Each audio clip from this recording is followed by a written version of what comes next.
What's your name? David. David. How are you? Welcome, David. I know you. Yes. Right? So just to add on to what you were saying, I find like starchy foods is like they take a longer time to digest and to give more of a feeling of being full. Like corn, even if it's taken raw, has like it's slow through the system and it gives you, instead of the sugar quick and the crash, it's more stable. And the other thing, like my girlfriend does, is she takes like probiotics. So if you don't have, like if you're having gas and stuff like that, it's because you don't have the enzymes to digest, and so it can repopulate your So probiotics, what is it? I think it's fauna. It's replacing the parts, the bacteria that, or whatever it's called, that's in your gut that processes food that may not be there for some reason or another. So how do you get those? They're like little pill capsules. So supplements, right? You can get them as supplements forms. You eat some pills. How many pills do you get in a day? I don't do it myself. Yeah. Anyway, it says it's typical like a vitamin. Yeah, one or exactly. two, whatever a day. So it's a supplement that you can get in your body. There you go, like kombucha or things like that. Yeah, sauerkraut. Jubilex. Awesome. I brought 5 bottles of Jubilex here. The other thing I wanted to add on all that is food combining. There's like chemistry. A lot of times when we go raw, we just mix a whole bunch of things into a smoothie or something, and they're really different food groups, and the chemistries can be incompatible. So our stomach has this challenge of like, to digest one type of thing, it needs acid, and to digest another type of thing, it needs a base.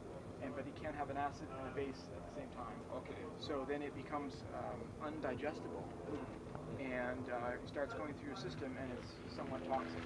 So that's when you're getting like the belly and the, like the diarrhea or something like that. It's not processed. So to rephrase that one, this is an important point that we're making here. It's food combining. Okay. When we talk about food combining, we are talking about the fine-tuning process of getting to raw food. When you combine certain, for instance, vegetables with fruit, or certain types of fruit with other types of fruit, or different types of foods, then your body, your stomach will have problems digesting these combinations. So I tell you honestly, I have very, very little experience with that. So in my own experience, it's not something that I practice. Like, I'm not really careful with that. I mix bananas with spinach, with vegetables, I put nuts, I mix the whole thing. And for me it seems to work. Like, I don't seem to have a negative impact. But, the other day I was having breakfast with a good friend, and she said, we were having just a fruit meal, only fruit. And it was quite a while since I had just a fruit meal. And I felt fantastic just after having a fruit meal, without anything else, no nuts, nothing else.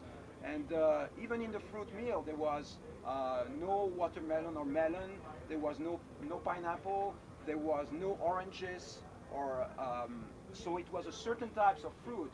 And after trying that, by noon I was feeling like really energized, I was feeling really good. So there was a hint there that maybe there is something that I have to add to my strategies.